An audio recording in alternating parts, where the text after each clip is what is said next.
Market kembali memerah, Bitcoin turun, Ethereum turun, rata-rata altcoin juga turun. Apakah kita harus jual sekarang? Bagaimana prediksi harga selanjutnya? Selain itu, saya juga punya on-chain analisis Ethereum yang saya mau share dengan teman-teman. Nama saya Kelby dan saya menyajikan informasi seputar fundamental, technical, dan on-chain analisis harga kripto. Tonton video ini sampai akhir agar informasinya bermanfaat. Sekarang kita akan mulai dulu dengan harga Bitcoin di time frame daily, di mana terjadi penurunan yang cukup dalam. Itu turun sebesar 7% dari topnya yang yaitu 48.000.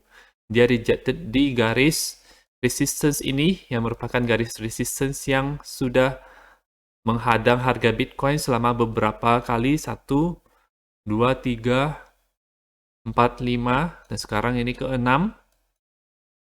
Kemungkinan akan menyentuh garis 21 day EMA ini seperti pada kebiasaan-kebiasaan sebelumnya. Kita lihat di sini dia menyentuh garis ini, dan di sini juga. Selain itu, kita lihat RSI-nya. RSI-nya turun dari sini, kemungkinan akan menyentuh daerah 50, yang biasa akan selalu di-retest, yang bersinggungan juga dengan garis support dari pola triangle RSI ini. Di kebiasaan-kebiasaan dahulu, memang RSI itu suka meretest daerah 50 ya, seperti ini, di sini, sini, dan sini. Bagaimana dengan MACD-nya? MACD-nya juga mau cross jadi pertanda bearish untuk Bitcoin selama beberapa hari ke depan kalau kita lihat dari sini.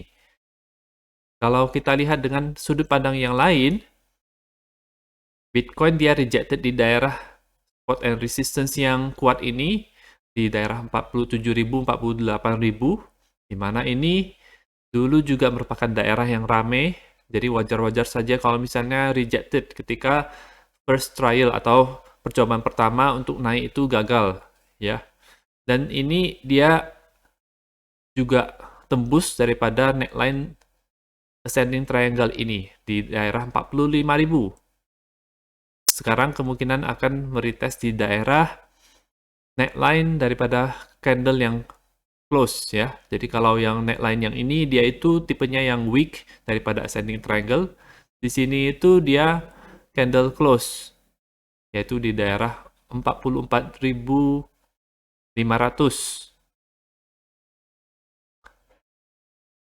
Oke, kalau misalnya dia tembus lagi di daerah ini 44.500, kemungkinan dia akan ke 21 day EMA dulu, habis itu baru ke 43 ribuan kalau misalnya turun lagi.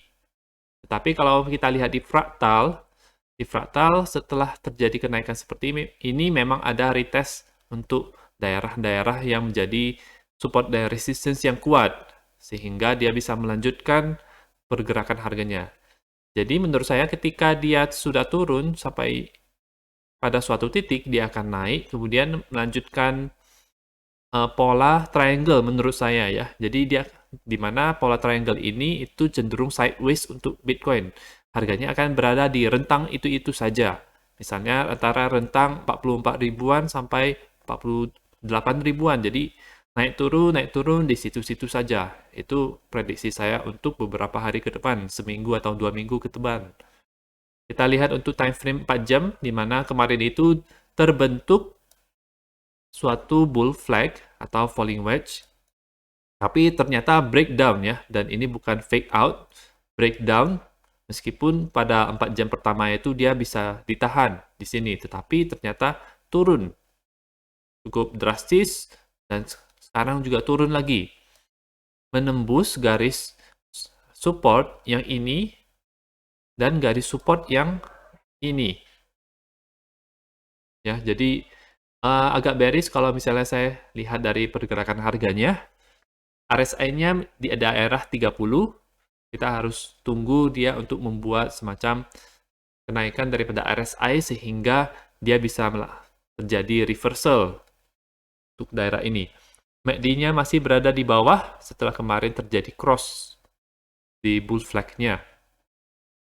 Kita harus lihat untuk menunggu apakah garis birunya ini akan kemudian melandai, jadi mendatar seperti ini, dan bisa cross lagi ke atas, itu akan menaikkan harga Bitcoin.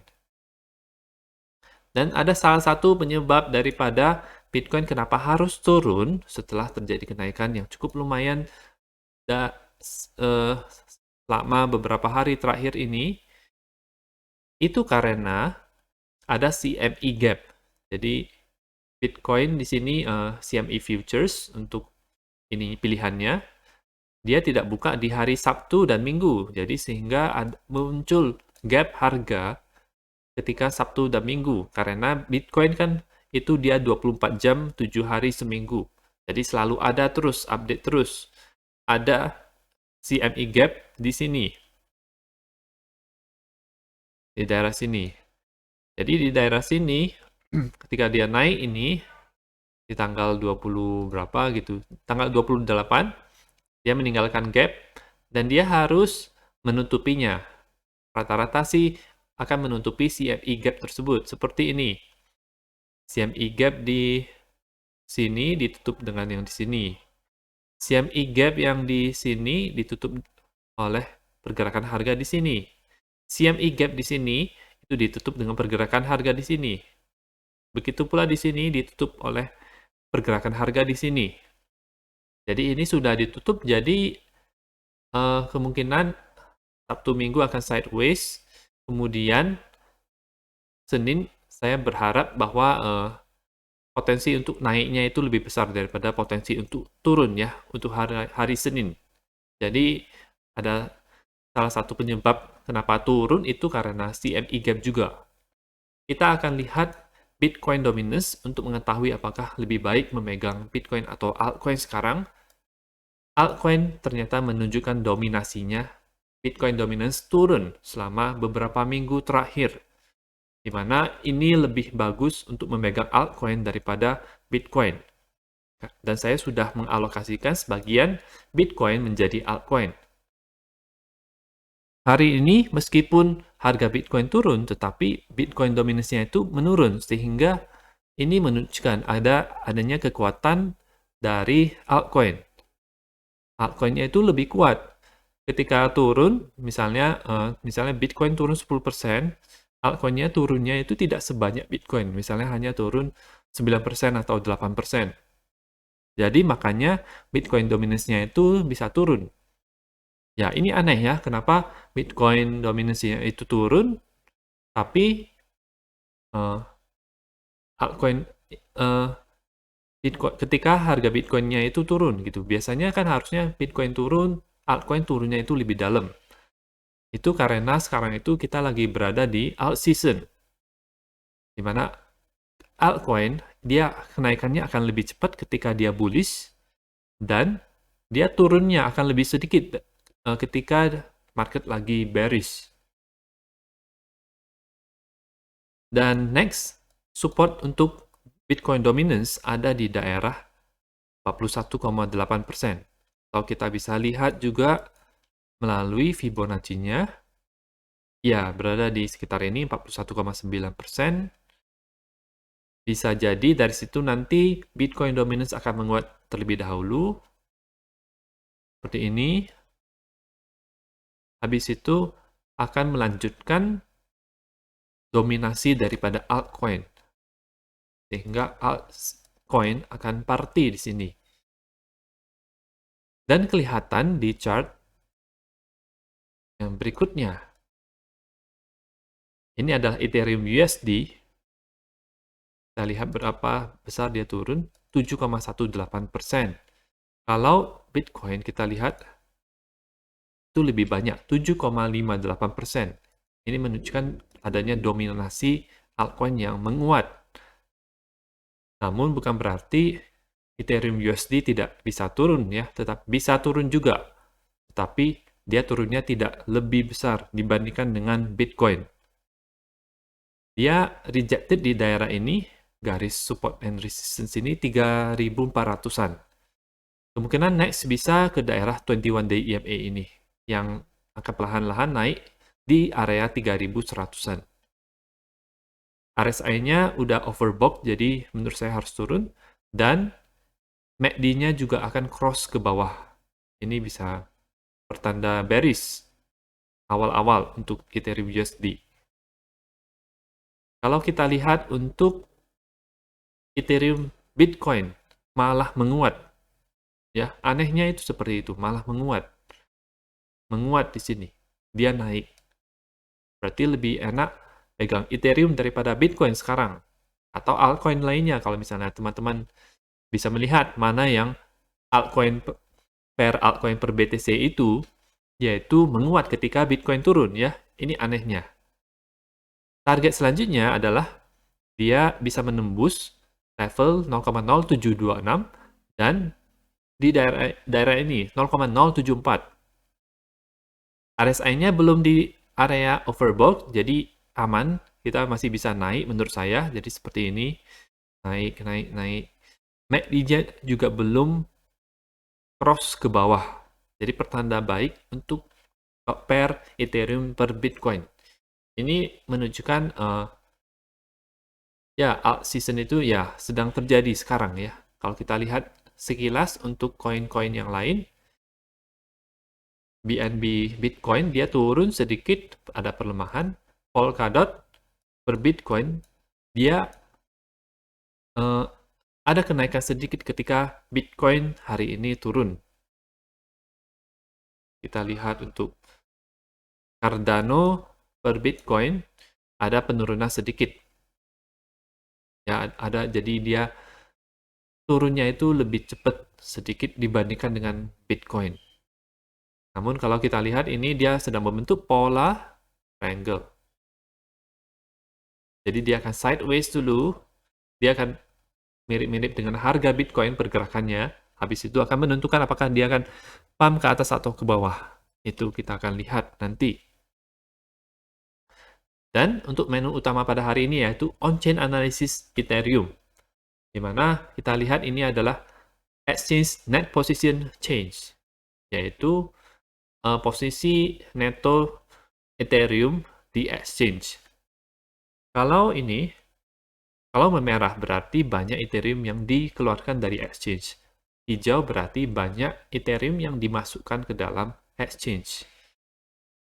Berdasarkan data masa lalu, ketika harganya ini naik, yaitu yang harga warna hitam ini, itu exchange net position change-nya itu menjadi merah. Merah seperti ini. Dan ketika dimulainya yang hijau-hijau, ketika dimasukkan ke exchange, itu akan menjadi pertanda bahwa harga Ethereum turun. Jadi lihat ini dari sini, ini turun, tapi harganya itu naik. Ketika ada daerah-daerah hijau, harga Ethereum turun. Kemudian ini turun, banyak yang dikeluarkan Ethereum-nya dari exchange, harga Ethereum naik. Mulai hijau-hijau, turun. Dan sekarang apa yang terjadi? Hijau-hijaunya sudah berakhir. Di sini turun terus harganya. Mulai banyak yang merah-merah. Artinya, harga cenderung akan naik berdasarkan analisis on-chain ini. Exchange net position change. Ini semakin memperkuat adanya alt season yang bisa terjadi dalam kurun waktu minimal 1 bulan, rata-rata 2 bulan, dan optimisnya, kalau paling optimis itu bisa berlangsung selama 4 bulan. Ya, paling optimis, tetapi saya tidak menjanjikan seperti itu. Biasanya minimal 1 atau 2 bulan untuk terjadi alt season. Jadi akan ada 2 tahap, di mana tahapan pertama dia akan naik sedikit, kemudian di tengah-tengahnya akan ada koreksi, kemudian setelah koreksi dia akan tahapan kedua, yaitu tahapan parabolik, di mana dia akan terjadi kenaikan yang gila-gilaan. Khususnya untuk altcoin yang market cap-nya itu belum besar. Itu bisa mungkin terjadi untuk altcoin-altcoin seperti itu. Jadi ini menunjukkan alt season yang potensi alt season besar yang bisa terjadi ya, teman-teman. Jadi seperti kata dia, Ethereum Exchange net outflow is back. This came after the largest net inflow period for it. Jadi ketika Mei 2021, itu di daerah ini ya, ini terjadi outflow yang hijau-hijau seperti ini dalam jumlah banyak, jadi mencemaskan menurut dia. Tapi sekarang large regular net flow we are used to seeing for it, this cycle has returned. Bullish sentiment is back. Investor institusi smart money sudah bullish sekarang. Kelihatan dari on-chain analysis ini. Kita fokus akan apa yang mereka lakukan, bukan fokus kepada sentimen daripada pasar. Jangan ketika sentimen lagi memerah banget, itu kita malah jual. Itu berarti kita jual di bawah. Jangan juga kalau ketika sentimen itu sangat bullish sekali, sangat euforia sekali, kita malah hold. Mana kita harus jual. Jadi saya bakal expect akan terjadi out season di beberapa minggu ke depan ini, dan saya juga lagi menyiapkan video altcoin terpilih untuk bulan April. Semoga informasi ini bermanfaat. Sekian analisa pada hari ini. Teman-teman bisa dukung channel saya dengan mengklik like dan subscribe, dan sampai jumpa di video berikutnya.